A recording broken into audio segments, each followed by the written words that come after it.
sekondar.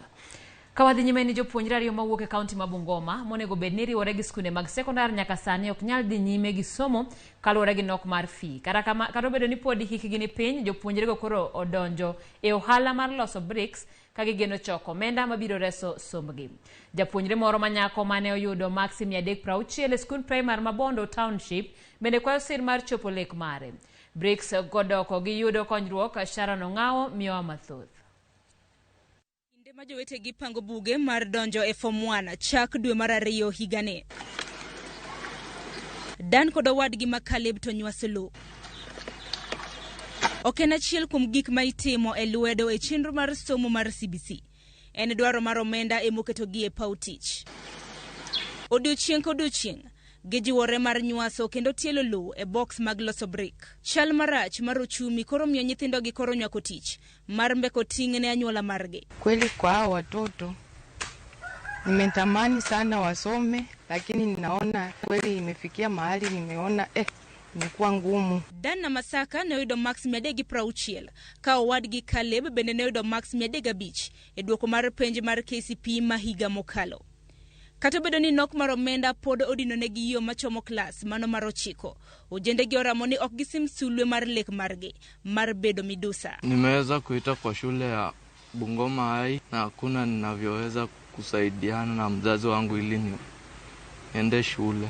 Nimejaribu kazi za mkono, nimeweza kupiga matifari, kufanya mjengo na kusaidia watu kazi ya kulima, na wala hizo pesa hazitoshi. Tulifanya mimi pamoja na ndugu yangu mkubwa, na wote tunamtegemea mametu ambaye anatulipia karo.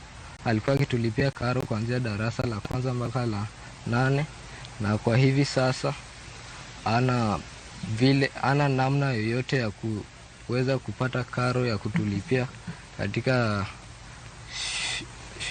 shule za juu. Ka owete mabungoma rito kony, nyathi moro manyako mane oyudo max 360 e boma ma Bondo bende rito mar mondo mi osire e sombe. Mama ok nya chulo na pesa mar dhi e skul mar sekondari.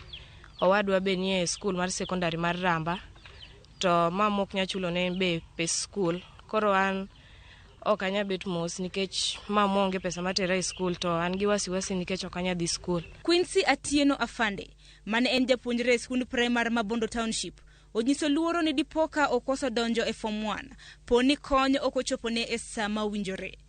Afande olero ni duoko mane oyudo ne omiyo oluonge skund sekondar mar St Francis Rangala ka osingo mar tiyo matek mar loko ngimane. To akwayo ni ng'ato bi ok chung' koda mondo asom, ambe akony nyithindo mok nya dhi skul. Shalina Tieno ma en min Quincy yogo ting' mapek mar puonjo nyathine e skund sekondar. An gi ting' mapek kaluore gi shida masekale gi nyithindogi, nyaka ne wuon gi wewa kodgi kapod gitindo kabisa. Koro sani nyako ni otimo penj klas 8 Bondo Township Primary.